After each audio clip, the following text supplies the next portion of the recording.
Benvenuti viaggiatori, io sono Flor de Lis. Nel viaggio di oggi porteremo a termine delle creazioni in resina che ho realizzato in questi giorni. A fine video vi parlerò della resina che ho utilizzato e dell'ispirazione. E adesso godetevi questo meraviglioso viaggio.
Eccoci giunti alla fine del nostro viaggio di oggi.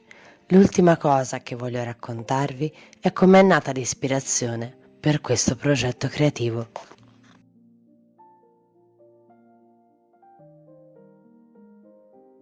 Per queste creazioni in resina ho utilizzato due tipi di resina differenti. Per i gioielli la resina UV, perché è la più semplice da utilizzare e trasparente. La uso molto spesso proprio per questo, anche per fare delle rifiniture come nel caso delle orecchine in cera lacca, per esempio. Mentre per i segnalibri e le altre creazioni ho utilizzato questa resina con cui mi trovo veramente bene, che è una resina minerale a base di acqua, acquistata online, che si presenta in polvere e poi va miscelata solo con della semplice acqua, che si indurisce completamente nel giro di 2 ore. La creazione finita si presenta bianca, ma è facilmente colorabile una volta asciutta, come vi ho mostrato nell'altro video delle creazioni in resina. Ciò mi permette di sbizzarrirmi con i colori e con le decorazioni, lasciandomi così guidare completamente dalla mia fantasia.